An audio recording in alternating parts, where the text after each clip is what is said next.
In today's class, we will study about mode of registration and incorporation of the company.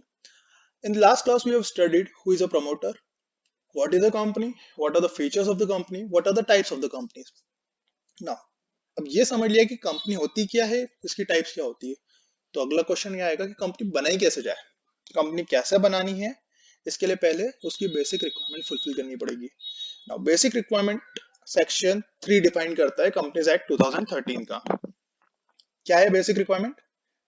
कल अपन ने पढ़ा था last class में कि कंपनी कितनी तरह की होती है. प्राइवेट कंपनी होती है, पब्लिक कंपनी होती है.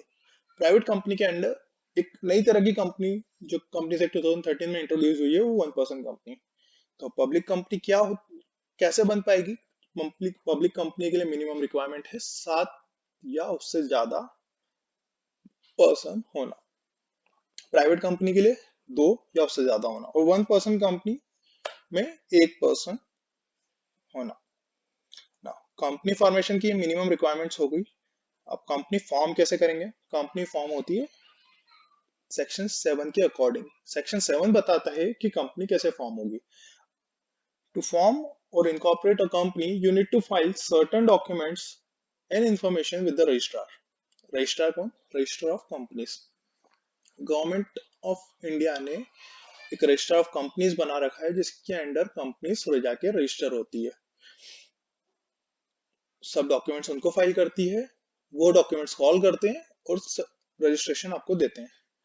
तो क्या क्या डॉक्यूमेंट्स आपको फाइल करने हैं? पहला, memorandum and article of association. आप जो भी डॉक्यूमेंट्स वहां पे फाइल करेंगे they need to be signed by all of the subscriber to the memorandum. Next, a declaration by a person who is engaged in the formation of company. जब आप company बनाते हो तो एक आप या तो सीए के पास जाओगे, कॉस्ट अकाउंटेंट के पास जाओगे, कंपनी सेक्रेटरी के पास जाओगे, या फिर एक वकील के पास जाओगे. इन चारों में से कोई भी एक पर्सन के पास जाओगे आप, तो इन चारों में से किसी की एक की साइन लगेगी, डिक्लेरेशन लगेगा, and by a person named in the articles. We will study later what is an article and what is the memorandum of association.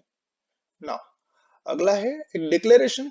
Her subscriber को फाइल करना पड़ेगा कि he has not been convicted of any offense in connection with promotion, formation and management of any company. मतलब उसने पहले कोई गुनाह नहीं किया है जिसमें उसका कन्विक्शन हो चुका है, which is related to formation, promotion and management of company. अगला, वो ऐसे कोई एक्ट, इस एक्ट या इसके पहले वाले जो कंपनीज एक्ट है उसके किसी भी प्रोविजन का ब्रीच करते हुए या फिर फ्रॉड में गिल्टी सिद्ध नहीं हुआ है पिछले 5 साल में.